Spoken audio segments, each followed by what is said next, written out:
Well, the Legends of Chess tournament is bringing forth some mouth-watering pairings. Yesterday we saw the 15th and the 16th world champion play against each other, Vishy Anand and Magnus Carlsen. While the next day we saw Vladimir Kramnik, the 14th world champion, take on Vishy Anand, the 15th world champion. And before we dive into the games, it was kind of by the score line a one-sided match, but the games were far from it. I want to show you some pictures just to tell you a little bit about Kramnik and Anand. So, one of the pictures that was taken by Amruta was in the Olympiad in 2018, just 2 years ago. It's one of Kramnik's last events. Within a couple of months, he retired. But this is India versus Russia, and it's a very tense encounter. And Anand is playing against Nepomniachtchi. Kramnik is on the adjoining board playing against Hari Krishna. But when Vlad came to the board, look at the way in which they greet each other. That's the friendship that Vishy and Kramnik have.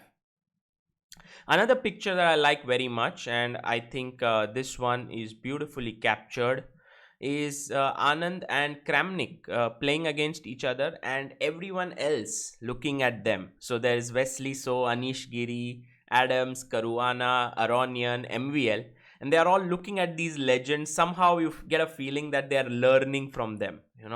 Such great players for over 3 decades now.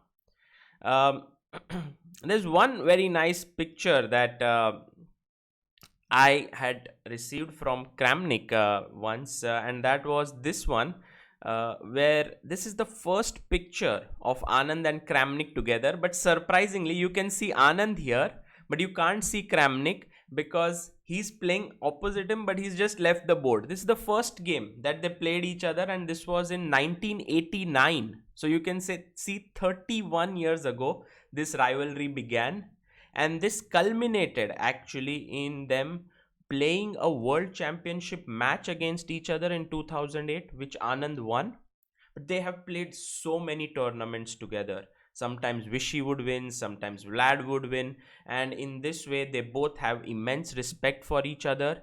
In fact, when once Kramnik just in 2020 came to Chennai, he wanted to meet Akhil because Anand was playing a tournament. So Aruna and Akhil came to Chennai to the coaching camp where Kramnik and Gelfand were teaching the kids, and they met him. Akhil wanted a picture with Kramnik. It was very nice to see that, and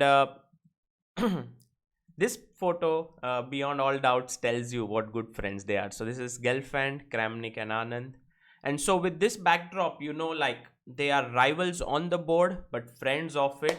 And so let's dive into the game because this is going to be a very, very exciting encounter. Game number 1 that was played, Anand had the white pieces and he opened the game with 1 e4. And what did Kramnik do? He played the French. I doubt whether Kramnik has played really French in his chess career. He's a very classical e4 e5, or sometimes he would play the Sicilian, but French. And it was such a aggressive opening. Vishy goes for the classical line with f4, c5, knight f3, knight c6. So white has space. Black is trying to hit at the center on the d4 pawn. So bishop e3, bishop e7, queen d2, a6, and now you're trying to expand here on the queen side, and bishop d3, b5. And usually in such positions what happens is that white takes and then black recaptures, and then white castles long here and the game goes on.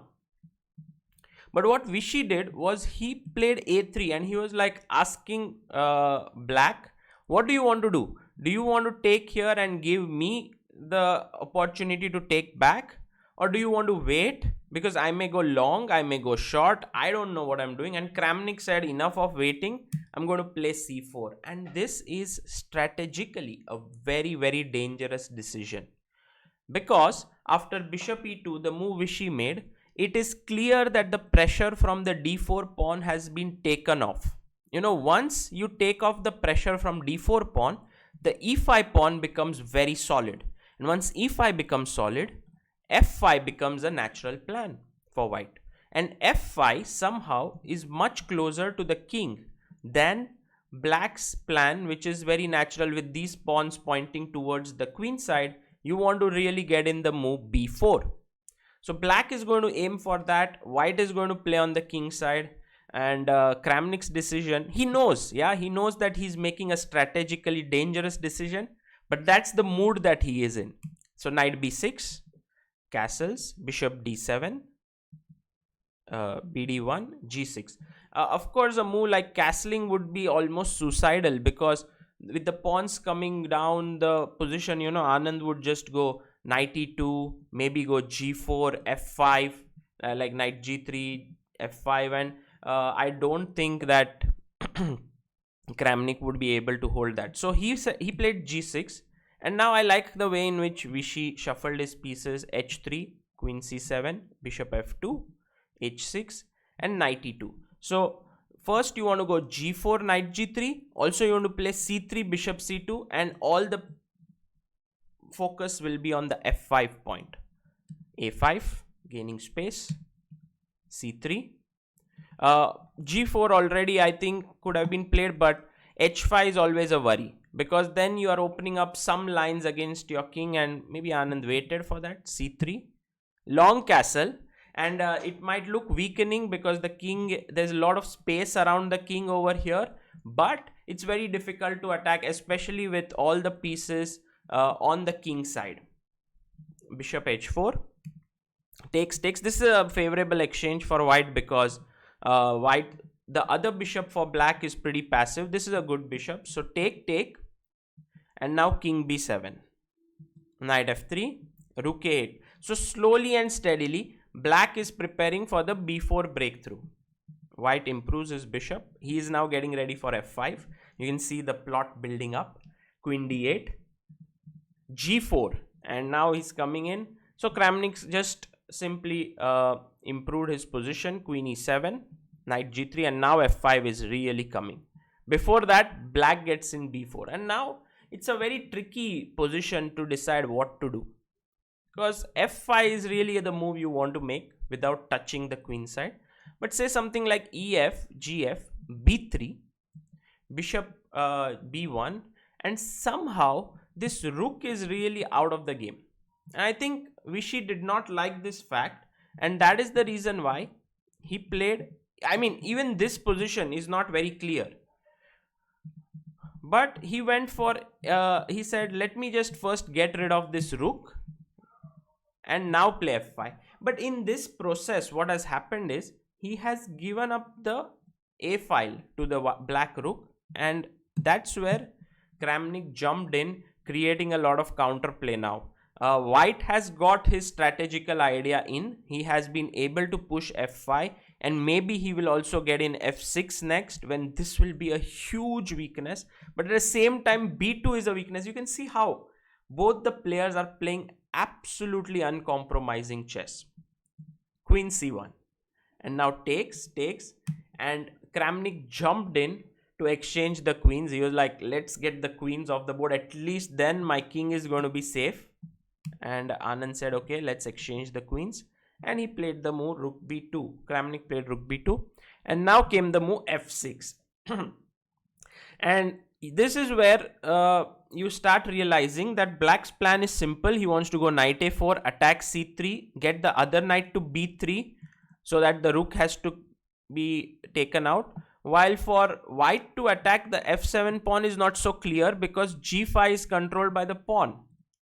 How is he going to attack? Well, Vishy shows it in a bit. He goes bishop h7, and he says, I'm going to attack your pawn from here. But you know, when you attack this once, I just defend it. So where's the next piece coming from?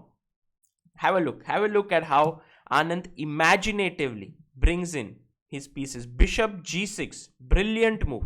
The point being that if you take f7, and there's no stopping this queen. Okay, so knight b3, he attacks the rook, and now rook e1.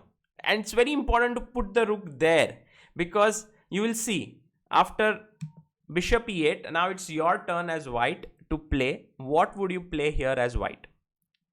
You see, your pawn is hanging. Of course, defending it makes no sense at all because you are going to lose a bishop. So it's pressure time for Anand. And look at the move he comes up with. Unbelievable move. Kudos to you if you found this move. If you haven't, paused this video. Think. Knight to f5. What a move. What a move by Vishy. The point is, if you take the bishop, then knight d6 check. This has happened in the game, so we'll come to it. But if you take the knight, then e6. and this is pinned. So he must, if he takes here, bishop e8 is losing. And if he doesn't, then next move, I'm just taking and making a queen. Unbelievable. So fg6, knight d6 check, king c7, and now knight takes e8, and suddenly white is winning, which is well and truly on track to winning, because this pawn is just 2 squares away from queening. Okay, Kramnik is not going to lose very quickly, you know, he's going to fight very hard. So king d7, knight d6.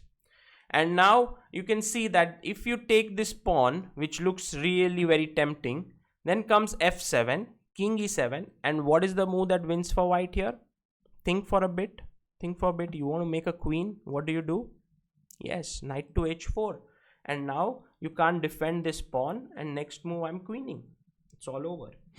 So g5 was played by Kramnik. He was like, I will use my pawns to limit your knights from coming in. Now there's no knight h4. But okay, Vishy was in his element. He played once again a powerful move. Can you find it? It's the same move again. It's the same move. Knight to f5. Brilliant move. The point is, now you want to play f7 and the king e7 square is taken. And if you take here, then after e6, 2 pawns, rook, knight coming into e5. This is again game over.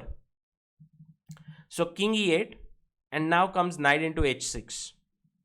Now g5 is also hanging. But Anand finds a moment to pick up a pawn. This g5 pawn is attacked. And now e6 is hanging. So the threat is f7 and knight e6. But Vishy just in time picks up the d4 pawn. You can see how this is like a dance, yeah? And like an orchestra. f7, king e7. Yeah, you have to play king e7. You can't go king f8 because there was knight h7 check. And now comes the move rook to a1. Planning to infiltrate into the position. I think the computer shows a faster win with rook to f1. But it's so complex because after knight e2, you have to play the only move king f2 here. And after knight f4 come king e3. And it's really not so easy to find such ideas. Towards the end, you win a piece. So that's the point. But okay, rook a1 is more human. And Anand quickly, Anand is under pressure. He's like, Kramnik is under pressure. He's like, now check is coming in and then another check and then I'm going to lose. So what should I do? And so he gives a check, king f2, knight f4, discovered check. And now there's the only winning move here for white. It's not easy, and especially under time pressure with so much happening, it's very easy to go wrong. The right move was king f1, and you will see that there are no checks with the knight, and now you're threatening to come in. So there are 2 moves. One is knight g6, stopping the pawn. So you give check, king d8, check, king d7, check, king d8. And now knight e7, trying to deflect that knight on g6. You go knight f8. And now rook a8, king e7, check. And you win the knight. And later on, you win the game. So this is one way to win against knight. This is knight g6. And if he goes knight c6 here, then you give knight g8 again. King f8 is necessary. Otherwise, you queen. Knight f6. And now comes queen. Takes, check. And you can't put the rook in between because there's going to be a knight d7 check coming up. And if you move the king, then there is rook g8, king h6, knight f7 mate. So all in all, these lines are favoring white. White is much ahead, but he has to find this move king f1. What happened was, in the game, he played king g3. And this doesn't work now because after knight g6, the king is kind of misplaced. It comes under checks at the moment, like knight f5 check, and like if you go knight g8 for just for the sake of argument, and then you move the king away, then later on this knight f5 check and knight e5 check, and you lose a pawn like this. So that is the reason why the king had to be placed on f1, not g3. Rook a7, king d8, check, king c7, and now rook g8, and you can see the thrill in this position. White is threatening to take and make a queen. So Kramnik finds the only move, knight e2, king f2, because now king f3 means there is knight e5 and take on f7. At least black is out of danger there. So king f2, knight f4, king e3, and c3. So he's begun to push the pawns. There came in knight e6. I think this was the final move where Vishy went wrong. Rook into g6 was a good move, because after rook knight g6, knight e6, king d7, knight f4, knight f8, e6, king d8, and knight f5. The position remains complicated after rook b7. I think it's close to a draw here, but white is not losing. In the game after knight e6 takes rook g6, this is lost because of the move d4. And I think these are the little moves which you can miss often. King d3 loses to knight f4 and you pick up the rook, and he played king e4. But now okay, rook e2 was a bad move by Kramnik. c2 would have won, because after takes queen, black is going to get to the king first, then white. Rook e2 check, king f3 check, king g4, knight f8, rook g8, knight d7, knight f5, and now came the move c2. This is still equal, yeah, this position, because the move rook e2 check was not a good one by Kramnik. So c2, knight e3, queens, knight d5 check, king b7, and now e6 came in, and this is where things start getting very tricky actually. Anand is almost close to winning now. Check. Okay, it's a draw, but this is again a wrong check here, and now white to play and win. How do you win this game? In fact, here it was important not to give queen d2 check, yeah, in the position, because white has this very powerful defense that was played in the game, that was not played in the game. He had to go queen g1 check and then continue checking, like queen f5, king f5, you go queen f1, king g6, you go queen g2. Yeah, this is what would happen in the game, but something like queen b1 check from here, king g5, queen g1, and you make a draw somehow. But he went queen d2. Of course, when you have less time, you don't know, and Anand could have won the game with knight f4, just blocking the check, and next move threatening to take this knight and make a queen. That is the simple idea in the position, but Vishy was unable to find the move knight f4, and he actually, there is so much pressure when you are playing online. There's so many things that are happening. This time is ticking down, and Anand rushed into king g6, but this was a blunder, because after queen g2, he is not just checked, but he's also losing the knight, and he resigned here. The point being, after queen g2, king h7, you have queen d5, e d7, queen f7, and you pick up the pawn on d7. Yeah, if you go king h6, there is queen h3, king g6, queen e6, and again you are losing the game.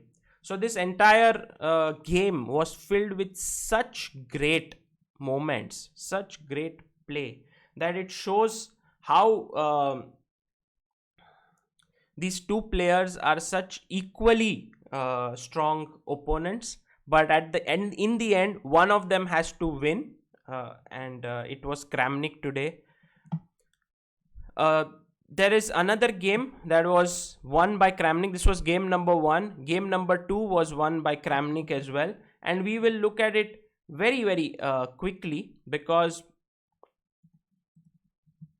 it was not as complex as this one. So Kramnik is white this time and Anand is black. And I like how Kramnik handles this opening. Yeah, like G3, he loves the reti. By the way, when we had this camp with Kramnik and Gelfand, Kramnik actually taught the reti to the youngsters. So he's very good at it. And I like how he treats it, because when I'm playing white here, I will usually play CD5 here or push my pawn to D4.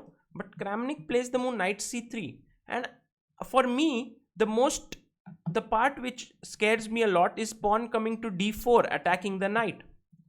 But the Kramnik has made it like, I'll go to A4. And he actually asks Anand all the time, come D4, I'm not going to move. I'm not going to take on D5. And now bishop F4, and Anand said, this is enough. I'm going to play D4. Now knight A4, attacking the C5 pawn. Knight D7 is a very common reply.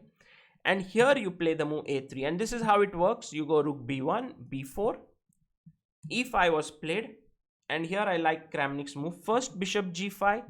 A little bit of trying to discomfort black. Force F6 and then come back, so that someday there will be tactics on this diagonal. This is high quality chess. Rook B8 and now B4. I assume that B6 would have been a decent reply, but I think Vishy was a little bit afraid of knight G5, threatening knight E6 and also attacking the knight. And so he went queen E7, BC and F5. And he was like, it's okay. I have given up a pawn that I don't mind, but I'm going to play in the center. And Kramnik said, yes, this looks very dangerous, so I'm going to fight back in the center with E3. Takes. And in such positions, the last thing on the mind is to win an exchange with E4, because really this is an important bishop and you don't want to be giving it up for the rook. So F4 was played by Anand, bishop D2, and now G5. And you can see Vishy was in an aggressive mood. He wants to burn the bridges, push the pawns. Kramnik is very calm. Rook E1, nice move. And when G4 is played, he jumped with the knight. When F3 is played, he jumped with the bishop. So everything is nicely placed. Black's position is left with too many weaknesses. And here, I guess knight into C5 should have been tried. But white has a very powerful move. I would like you to think, what should white play here? Yeah, kudos to you if you found the move D4. This is really a fantastic move, because let's say knight D4, you have knight C5, queen C5 and bishop B4. And if you take, let's say, knight A4, queen A4, knight D4, then again you have bishop B4. And all of this works to perfection for for white. So queen F7 was played by Anand. And now bishop E3, knight F6. I just feel somehow this position is easier for white to play. Knight C3, his king is safe here. There are a lot of weaknesses in the position. And you will see how Kramnik now takes advantage of it and jumps to B5, looking at this juicy square on D6. Bishop F8, queen C1, A6, pushing the knight away. The knight jumps in, gives up a pawn, but now is the moment. White to play and win the game. I would say this is very, very typical, and a player like Kramnik would never miss such a thing. You see, undeveloped. King is slightly weak, nicely safe. Pieces are very active. How do you now take advantage of that? Yes, D4, open up the position. He took with the knight. If he takes with the pawn, bishop F4, and you see that this is a big problem. So he took with the knight, bishop takes, pawn takes. If you take with the rook, E5, queen G5 and queen E5 is game over. So that's the reason why pawn takes, and now came in queen to F4. And you will see that this is a big problem. You can't move the rook, so queen C7. And now white to play. Just continue with the flow. C5, well done. You're opening up the bishop, you're bringing a square for the rook. Rook C6, and now bishop C4 check, king F8, rook E5, good move. Next rook is coming up here, queen check is coming up. could come in with here. Rook e7 could come in. Oh my god, too much happening. And this is where Vishy said, this is a bit too much. I resign the game. And I think Kramnik played a brilliant game with the white pieces here to win the second game. So it was 2-0. And in the third game, Kramnik gave no chance to Anand. So it was 2.5-half. But you can see that from the game number 1, what an intense fight this is turning in what it turned into. Although the score line reads 2.5-half, Vishy fought really hard. I do believe that Anand is picking up things from this new experience of playing online, what's going wrong for him. And very soon, I think from the next round onwards, he might well be back on track. A lot of people have always written him off. Well, once again, I don't see it surprising that Vishy will make a comeback here. But for now, Kramnik played a beautiful match. It was intense, it was amazing, and a big congratulations to him for winning this. This is Sagar Shah signing off. Stay tuned for the next video. See you.